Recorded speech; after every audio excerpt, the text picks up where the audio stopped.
Assalamualaikum warahmatullahi wabarakatuh. Perkenalkan, nama saya Farul Razi dari kelas 7B NNRM 01012123. Saya adalah mahasiswa dari Pembangunan Medan, yaitu Politeknik Pembangunan Pertanian Medan, D4 semester 7.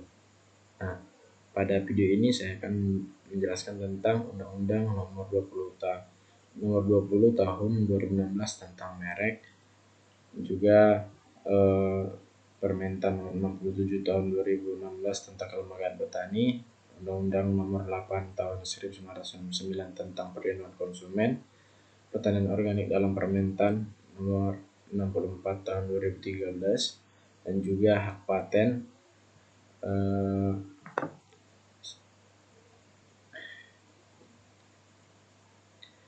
Mari kita simak videonya. Teman-teman sekalian, apakah kalian sudah mengetahui apa itu merek?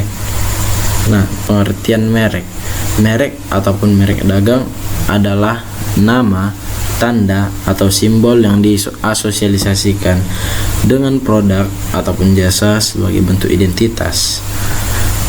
Berdasarkan Undang-Undang Nomor 20 Tahun 2016, merek adalah tanda yang dapat ditampilkan secara grafis berupa gambar, logo, nama, kata, huruf, angka, susunan warna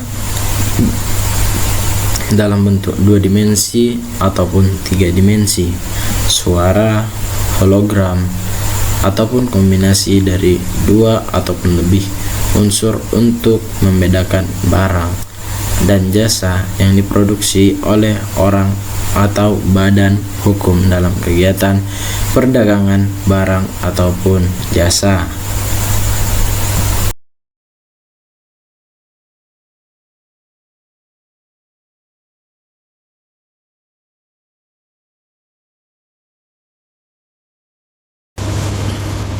Fungsi merek yaitu sebagai tanda pengenal, sebagai alat promosi, sebagai citra dan reputasi barang ataupun jasa, dan juga menunjukkan asal barang ataupun jasa dihasilkan. Sedangkan berdasarkan Undang-Undang Nomor 20 Tahun 2016 tentang merek dan indikasi geografis, fungsi merek dapat dijelaskan sebagai berikut. Yang pertama itu identifikasi sumber, yaitu merek berfungsi untuk mengidentifikasi dan menunjukkan asal barang ataupun jasa. Yang kedua, diferensiasi, merek berperan dalam membedakan produk atau jasa satu perusahaan dari yang lain. Yang ketiga, perlindungan hukum, yang memberikan hak eksklusif kepada pemilik untuk menggunakan merek tersebut dan melarang pihak lain untuk menggunakannya tanpa izin. Yang keempat, membangun reputasi, atau merek yang kuat dapat membantu membangun reputasi dan citra positif di mata konsumen. Ini berkaitan dengan kualitas dan kepercayaan yang dimiliki konsumen terhadap merek. Yang kelima, meningkatkan nilai ekonomi. Merek yang dikenal luas dapat meningkatkan nilai ekonomi perusahaan, baik penjualan yang lebih tinggi maupun kemampuan untuk mengenakan harga premium. Yang keenam, mendorong loyalitas pelanggan. Merek dapat diciptakan loyalitas di kalangan pelanggan. Indikasi geografis, dalam konteks merek, indikasi geografis memberikan informasi tentang asal produk dan karakteristiknya. Yang kedelapan, alat komunikasi. Merek menyampaikan nilai-nilai dan pesan perusahaan kepada konsumen.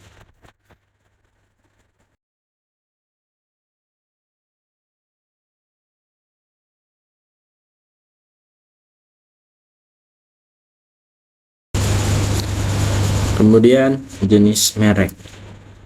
Merek mempunyai beberapa jenis seperti merek dagang, merek jasa, merek kolektif, dan juga ada merek terkenal.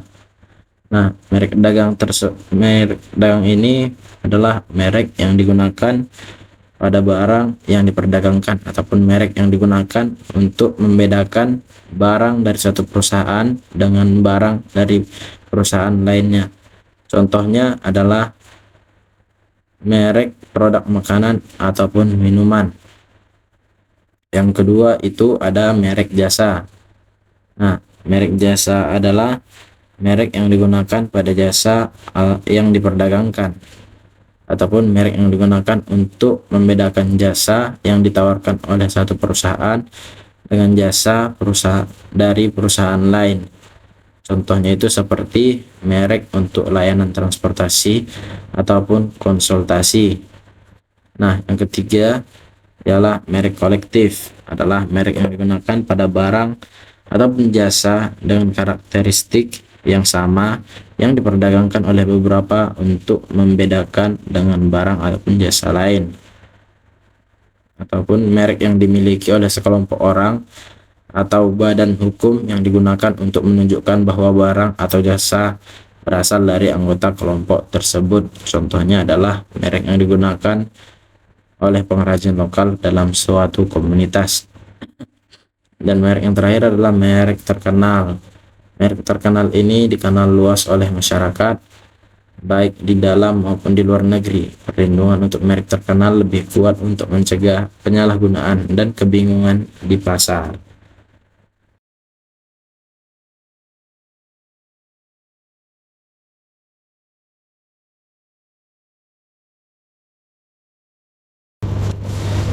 Juga ada subjek merek, seseorang atau beberapa orang secara bersama-sama atau kolektif, atau sebuah hukum atau beberapa badan hukum.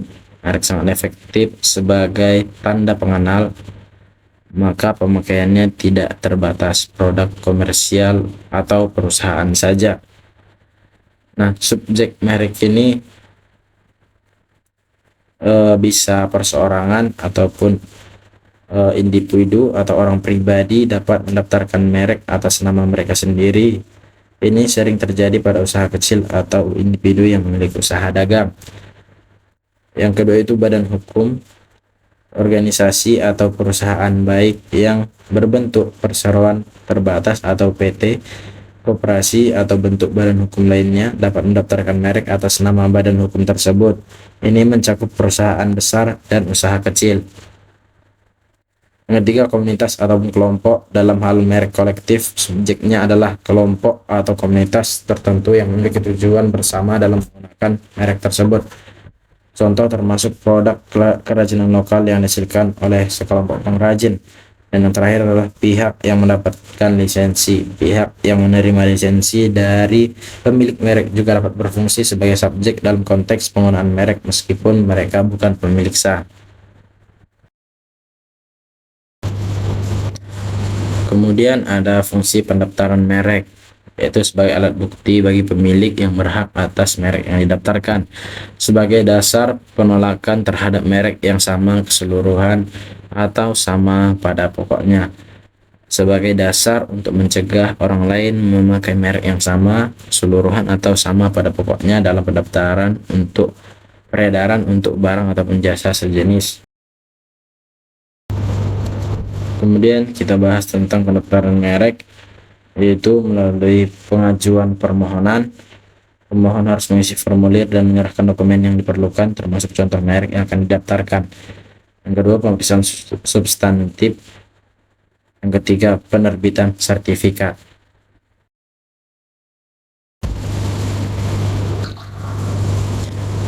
Kemudian jangka waktu merek. Jangka waktu perlindungan hukum merek selama 10 tahun sejak tanggal penerimaan dan dapat diperpanjang untuk jangka waktu yang sama. Pendaftaran ulang semata-mata dimaksudkan untuk memastikan bahwa sebuah merek tetap ada pemiliknya. Yang ketiga, lisensi, yaitu izin yang diberikan oleh pemilik merek terdaftar kepada pihak lain untuk menggunakan merek tersebut dalam jangka waktu dan syarat tertentu. Keempat, perjanjian lisensi harus menegaskan bahwa penerima lisensi akan menggunakan merek itu untuk sebagian atau seluruh jenis barang atau jasa tertentu dalam jangka waktu yang tidak melebihi jangka waktu perlindungan merek terdaftar disertai dengan syarat tertentu. Selain pendaftaran, ada juga alasan penolakan merek. Yang pertama itu adalah didaftarkan oleh pemohon yang beretikat tidak baik. Kedua, bertentangan dengan peraturan perundang-undangan yang berlaku, moralitas, keasusilaan, atau keterlibatan umum. Yang ketiga, tidak memiliki daya pembeda. Yang keempat, telah menjadi milik umum atau merupakan keterangan atau berkaitan dengan barang atau jasa yang dimohonkan pendaftarannya. Itu dia tadi video tentang merek berdasarkan Undang-Undang Nomor 20 Tahun 2016. Kesimpulannya, Undang-Undang Nomor 20 Tahun 2016 adalah langkah penting dalam melindungi hak pemilik merek dan indikasi geografis di Indonesia. Dengan adanya undang-undang ini diharapkan produk-produk nasional dapat bersaing lebih baik di pasar global dan konsumen terlindungi dari praktik yang merugikan. Apakah hak paten itu? Penemuan apa yang layak dipatenkan? Untuk info lengkap mengenai hak paten, saksikan. Teknologi terus berkembang seiring dengan perubahan zaman. Di era digital ini, kita tidak dapat lepas dari penggunaan fitur teknologi dalam keseharian kita. Namun, tahukah kamu bahwa berbagai inovasi dari produk teknologi yang kita gunakan tersebut memiliki hak paten? Paten merupakan salah satu dari perlindungan kekayaan intelektual (KI) atau yang dalam dunia internasional dikenal juga dengan sebutan Intellectual Property (IP). KI adalah hak yang berasal dari hasil olah pikir atau kegiatan intelektual yang menghasilkan suatu produk atau proses yang berguna untuk kepentingan manusia dan memiliki manfaat ekonomi. Paten merupakan perlindungan atas invensi dalam memecahkan masalah di bidang teknologi. Kata paten berasal dari bahasa Latin patere, yang artinya to be open atau terbuka. Dengan kata lain, invensi yang dihasilkan harus terbuka dan dipublikasikan kepada masyarakat. Sebagai imbalannya, negara memberikan hak eksklusif tersebut kepada inventor dengan jangka waktu tertentu yang diatur dalam Undang-Undang Nomor 13 Tahun 2016. Di dalam paten dikenal istilah invensi dan inventor. Apa arti dari invensi dan inventor? Inventor adalah seorang atau beberapa orang yang secara bersama-sama melaksanakan ide yang dituangkan ke dalam kegiatan yang menghasilkan invensi. Sedangkan invensi adalah penemuan berupa ide inventor yang dituangkan ke dalam suatu kegiatan pemecahan masalah yang spesifik di dalam bidang teknologi yang dapat berupa produk, proses, termasuk sistem dan metode, serta pengembangan dan penyempurnaan proses atau produk tersebut.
Berapa lama masa perlindungan paten?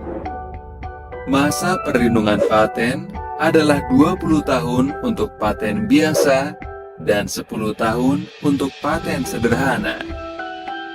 Sistem perlindungan paten di Indonesia diberikan terhitung sejak tanggal penerimaan atau first to file dan tidak dapat diperpanjang. Apa saja yang perlu kamu ketahui sebelum mengajukan permohonan paten?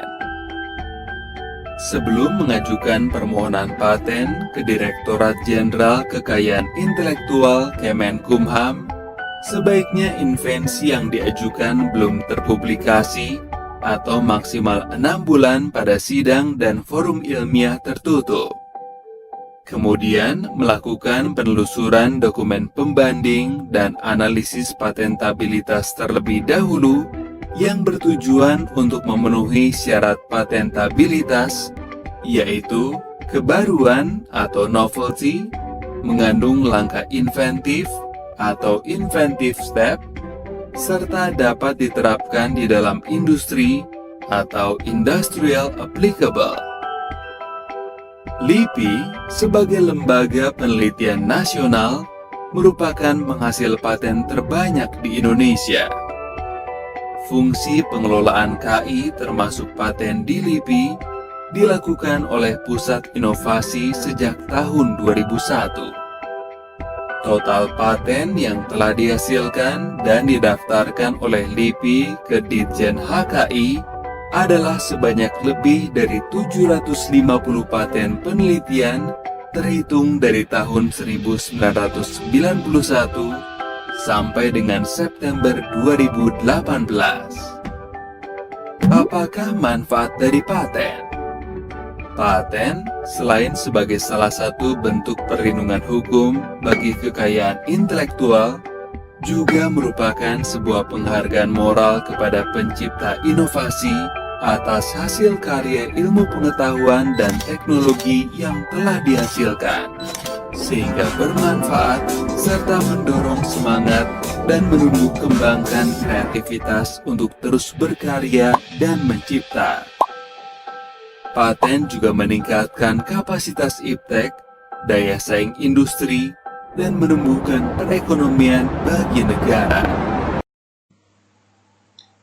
Demikian penjelasan mengenai hak paten berdasarkan Undang-Undang Nomor 13 Tahun 2016. Paten merupakan salah satu instrumen penting dalam melindungi penemuan dan mendorong inovasi di Indonesia. Dengan hak paten, penemu dapat merasa lebih aman untuk menciptakan teknologi tanpa takut karyanya dicuri ataupun disalahgunakan.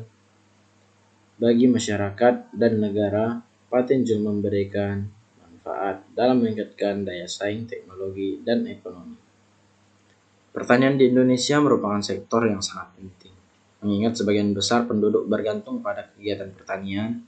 Namun, untuk mencapai keberhasilan di sektor ini, petani perlu bersatu dalam wadah kelembagaan yang kuat dan efektif. Untuk mendukung hal ini, Kementerian Pertanian Indonesia mengeluarkan Permentan Nomor 67 Tahun 2016 yang mengatur tentang kelembagaan petani. Peraturan ini dirancang untuk memperkuat peran petani melalui organisasi yang terstruktur guna memperkuat peran petani melalui organisasi yang terstruktur guna meningkatkan kesejahteraan dan daya saing mereka. Dalam video ini, kita akan membahas apa saja isi dari Permentan Nomor 67 Tahun 2016 dan bagaimana implementasinya di lapangan. Mari kita simak videonya.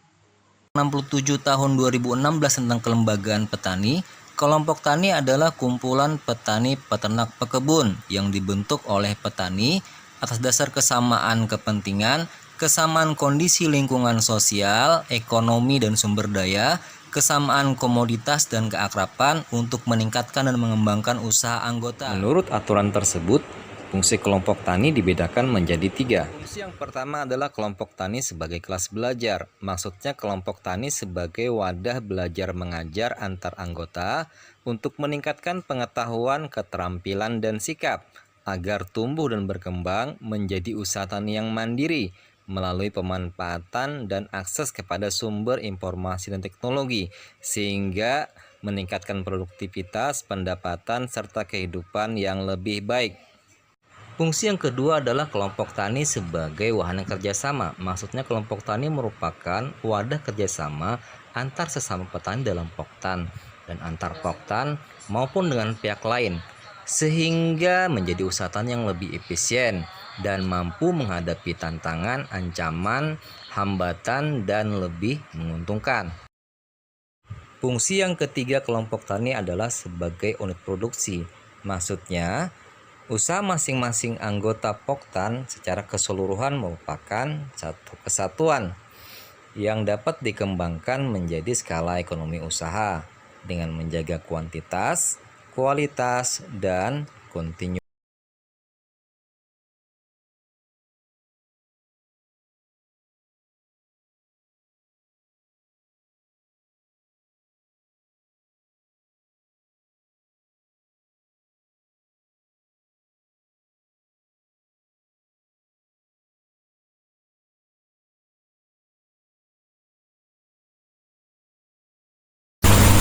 Kemudian kita akan membahas tentang organisasi dan kelembagaan petani, bagaimana cara pembentukannya dan seperti apa dia. Ada berbagai macam bentuk organisasi dan kelembagaan petani. Salah satunya adalah kelompok tani atau biasa disebut Poktan, yang merupakan kumpulan petani atau peternak atau pekebun yang mempunyai tujuan sama dalam mengembangkan usaha taninya. Selain itu, bentuk kelembagaan lain petani dapat berupa gabungan kelompok tani maupun asosiasi yang bertujuan untuk meningkatkan skala ekonomi dan efisiensi usaha serta memperjuangkan kepentingan petani. Poktan biasanya juga mempunyai unsur pengikat di dalam organisasinya, sehingga dapat menjadi kelembagaan yang kuat dan mandiri. Apa saja unsur pengikat itu? 1. Kawasan atau hamparan usaha tani yang disatukan faktor pengikat tertentu, baik faktor alam, sosial, budaya, ataupun infrastruktur. 2. Kegiatan rutin kelompok, seperti pertemuan kelompok sebagai wadah diskusi anggota, rapat rutin, dan pengadaan pelatihan. 3. Kader yang mampu menggerakkan petani dengan kepemimpinan yang diterima oleh anggota. 4. Pembagian tugas dan tanggung jawab sesama anggota sesuai dengan kesepakatan bersama. Apa saja manfaat berkelompok bagi petani? 1. Dengan berkelompok, petani dapat mengembangkan diri dan usaha taninya. 2. Kelompok dapat digunakan petani sebagai tempat untuk meningkatkan pengetahuan, keterampilan, dan akses terhadap informasi dan teknologi. 3. Kelompok sebagai wadah petani dalam memecahkan permasalahan seperti pemenuhan sarana produksi pertanian, teknik budidaya, dan pemasaran hasil. 4.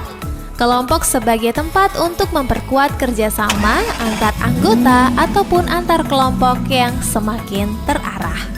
5. Kelompok sebagai unit usaha ekonomi yang berorientasi pasar yang bertujuan untuk meningkatkan pendapatan dan kesejahteraan anggota. Lalu, bagaimana tahapan pembentukan kelompok tani? 1.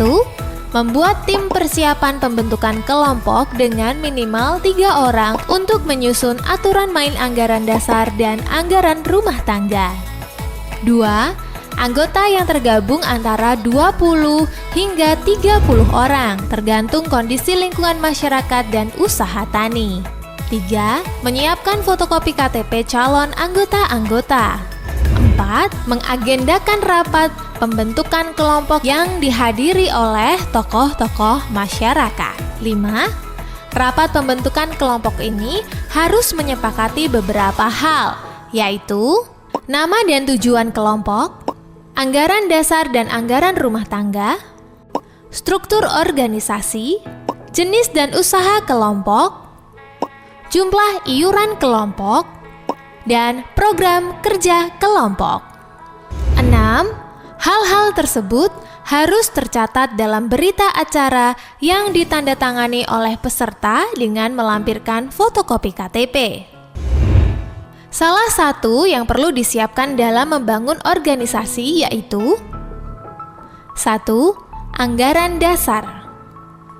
Ketentuan pokok yang mengikat dalam organisasi berisi tentang visi misi organisasi, tujuan pendirian organisasi, logo resmi, pengelolaan organisasi, pengurus organisasi, tugas dan wewenang pengurus, waktu pendirian organisasi, anggaran dasar sebagai dasar pengambilan keputusan dalam menyusun peraturan.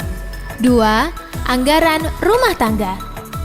Ketentuan dasar dan ketentuan operasional bagi suatu organisasi yang mencerminkan aspirasi, visi, dan misi suatu organisasi. Misalnya, mengatur tentang keanggotaan, hak dan kewajiban anggota, hak dan kewajiban pengurus, dan lain-lain.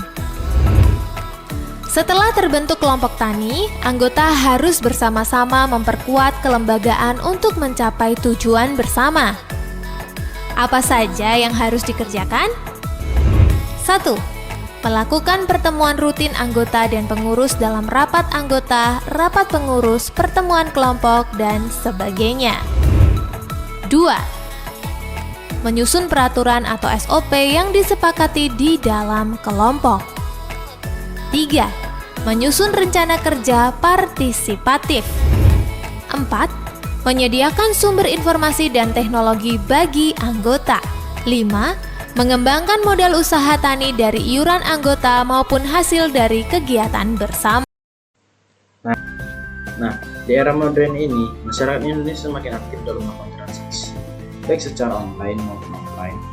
Namun, apakah konsumen selalu terlindungi dari produk yang tidak aman, informasi yang menyesatkan, ataupun layanan yang buruk? Jawabannya terletak pada Undang-Undang Nomor 8 Tahun 1999 tentang Perlindungan Konsumen. Undang-undang ini bertujuan untuk memberikan jaminan hukum bagi konsumen agar tidak dirugikan dalam aktivitas perdagangan.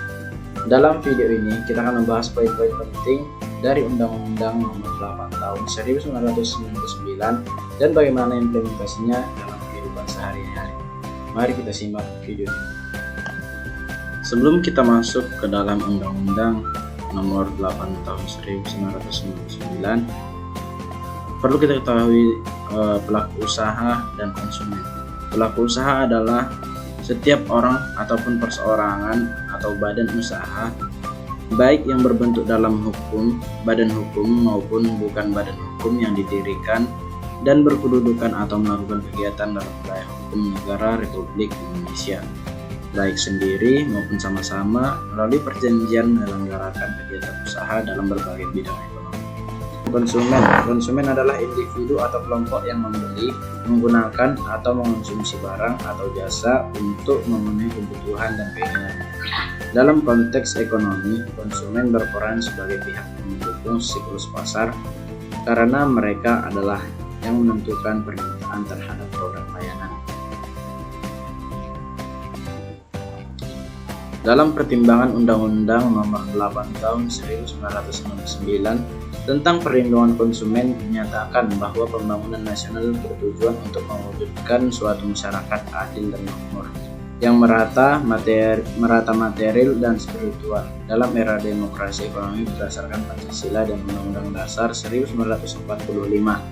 Oleh karena itu, maka pembangunan perekonomian nasional harus dapat mendukung tumbuhnya dunia usaha sehingga mampu menghasilkan beraneka barang atau jasa yang memiliki kandungan teknologi yang dapat meningkatkan kesejahteraan masyarakat dan sekaligus mendapat kepastian atas barang dan jasa yang diperoleh dari perdagangan tanpa mengakibatkan kerugian konsumen. Dalam Undang-Undang Perlindungan Konsumen Nomor 8 Tahun 1999 tentang perlindungan konsumen menjelaskan tentang perlindungan konsumen adalah segala upaya yang menjamin adanya kepastian hukum untuk memberi perlindungan konsumen. Perlindungan konsumen berasaskan manfaat, keadilan, keseimbangan, keamanan, dan keselamatan konsumen serta kepastian hukum. Di samping itu, perlindungan konsumen diselenggarakan bersama berdasarkan 5 asas yang sesuai dengan pembangunan nasional, yaitu asas manfaat dimaksudkan untuk mengamanatkan bahwa segala upaya dalam penyelenggaraan perlindungan konsumen harus memberikan manfaat sebesar-besarnya bagi kepentingan konsumen dan pelaku usaha secara keseluruhan. Dan yang kedua, asas keadilan maksudnya agar partisipasi seluruh rakyat dapat diwujudkan secara maksimal dan memberikan kesempatan kepada konsumen dan pelaku usaha untuk memperoleh haknya. Asas keseimbangan maksudnya perlindungan konsumen memberikan keseimbangan antara konsumen, pelaku usaha, dan pemerintah dalam arti material ataupun spiritual. Yang keempat adalah asas keselamatan dan keamanan konsumen, yaitu untuk memberikan jaminan keamanan dan keselamatan kepada konsumen dalam penggunaan dan pemakaian, serta pemanfaatan barang dan jasa yang dikonsumsi atau digunakan. Yang kelima, asas kepastian hukum, maksudnya agar pelaku usaha dan konsumen menaati hukum dan memperoleh keadilan dalam penyelenggaraan perlindungan konsumen serta negara menjamin kepastian hukum. Dalam huruf D dari dasar pertimbangan dikeluarkannya Undang-Undang Nomor 8 Tahun 1999 dinyatakan bahwa untuk meningkatkan harkat dan martabat konsumen perlu meningkatkan kesadaran, pengetahuan, kepedulian, kemampuan, dan kemandirian konsumen untuk melindungi dirinya serta menumbuh kembangkan sikap perilaku usaha yang bertanggung jawab atas dasar pertimbangan ini. Maka perlindungan konsumen bertujuan untuk yang pertama itu meningkatkan kesadaran, kemampuan, dan kemandirian konsumen untuk melindungi diri. Yang kedua, mengangkat harkat dan martabat konsumen dengan cara menghindarkannya dari akses negatif pemakai barang ataupun jasa. Yang ketiga, meningkatkan pemberdayaan konsumen dalam memilih, menentukan, dan menuntut hak-haknya sebagai konsumen. Yang keempat, menciptakan sistem perlindungan konsumen yang mengandung unsur kepastian hukum dan keterbukaan informasi serta akses untuk mendapatkan informasi. Menumbuhkan kesadaran pelaku usaha mengenai pentingnya perlindungan konsumen sehingga tumbuh sikap yang jujur dan bertanggung jawab dalam berusaha. Yang keenam, meningkatkan kualitas barang ataupun jasa yang menjamin kelangsungan usaha, produksi barang ataupun jasa, kesehatan, kenyamanan, keamanan, dan keselamatan konsumen. Yang dimaksudkan dengan konsumen adalah setiap orang ataupun pemakai barang dan jasa yang tersedia dalam masyarakat, baik bagi kepentingan diri sendiri, keluarga, orang lain, maupun makhluk hidup lain, dan tidak untuk diperdagangkan. Masing-masing konsumen mempunyai hak dan kewajiban. Hak konsumen sebagaimana dikemukakan dalam pasal 4 Undang-Undang Perlindungan Konsumen, yakni hak untuk kenyamanan dan keselamatan dalam mengkonsumsi barang ataupun jasa, hak untuk memilih barang ataupun jasa serta mendapatkan barang ataupun jasa tersebut sesuai dengan nilai tukar dan kondisi serta jaminan yang dijanjikan. Yang ketiga itu hak atas informasi yang jelas, benar, dan jujur mengenai kondisi dan jaminan barang ataupun jasa. Yang keempat, hak untuk didengar pendapat dan keluhannya atas barang ataupun jasa yang digunakan. Yang kelima, hak untuk mendapatkan advokasi, perlindungan, dan upaya penyelesaian sengketa perlindungan konsumen secara patuh. Yang keenam, hak untuk mendapatkan pembinaan dan pendidikan konsumen. Yang ketujuh, hak untuk diperlakukan atau dilayani secara benar dan jujur serta tidak didiskriminatif. Yang kedelapan, yaitu hak untuk mendapatkan kompensasi, ganti rugi, dan penggantian apabila barang ataupun jasa yang diterima tidak sesuai dengan perjanjian atau tidak sebagaimana mestinya. Yang kesembilan, hak-hak yang diatur dalam ketentuan peraturan perundang-undangan. Sementara itu, hak untuk pelaku usaha ataupun pelaku bisnis dalam kaitannya dengan perlindungan konsumen adalah sebagai berikut. Yang pertama, hak untuk menerima pembayaran yang sesuai dengan kesepakatan mengenai kondisi dan nilai tukar barang dan ataupun jasa. Yang kedua, hak untuk mendapatkan perlindungan hukum dari tindakan konsumen yang beretikat tidak baik. Yang ketiga, hak untuk melakukan pembelaan diri sepatutnya di dalam penyelesaian hukum sengketa konsumen. Yang keempat, hak untuk rehabilitasi nama baik apabila terbukti secara hukum bahwa kerugian konsumen tidak diakibatkan oleh barang ataupun jasa yang diperdagangkan. Yang kelima, hak-hak yang diatur dalam ketentuan peraturan perundang-undangan. Klausula baku adalah aturan ataupun ketentuan dan syarat-syarat yang telah dipersiapkan dan ditetapkan terlebih dahulu secara sepihak oleh pelaku usaha yang dituangkan dalam suatu dokumen ataupun perjanjian yang mengikat dan wajib dipenuhi konsumen.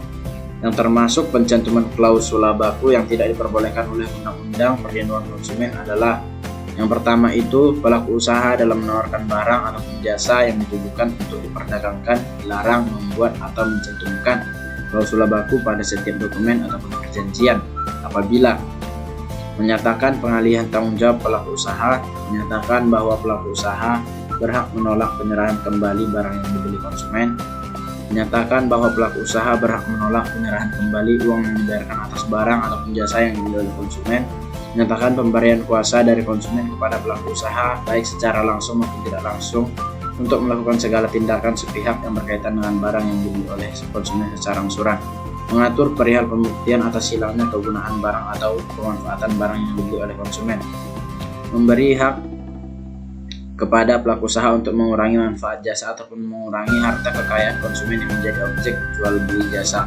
menyatakan tunduknya konsumen kepada peraturan yang berupa aturan baru, tambahan, lanjutan, ataupun pengubahan lanjutan yang dibuat sepihak oleh pelaku usaha dalam masa konsumen memanfaatkan jasa yang dibelinya, menyatakan bahwa konsumen memberi kuasa kepada pelaku usaha untuk pembebanan hak tanggungan, hak gadai, ataupun hak jaminan terhadap barang yang dibeli oleh konsumen secara angsuran. Yang kedua, pelaku usaha mengumumkan klausula baku yang letak atau bentuknya sulit terlihat atau tidak dapat dibaca secara jelas atau yang pengungkapannya sulit dimengerti. Setiap pencantuman klausula baku yang telah ditetapkan oleh pelaku usaha pada dokumen atau perjanjian sebagaimana dikemukakan di atas dinyatakan batal demi hukum, dan oleh karena itu pelaku usaha wajib menyesuaikan klausula baku yang bertentangan dengan Undang-Undang Perlindungan Konsumen. Nah, itu dia tadi Undang-Undang Nomor 8 Tahun 1999 tentang Perlindungan Konsumen. Cukup sekian yang bisa saya sampaikan, kurang lebih saya mohon maaf. Assalamualaikum warahmatullahi wabarakatuh. Itu dia tadi video tentang paten, merek, keunggulan petani, pertanian organik, dan juga tentang perlindungan konsumen. Mungkin cukup sekian yang bisa saya sampaikan tentang video ini. Karena lebihnya saya mohon maaf. Assalamualaikum warahmatullahi wabarakatuh.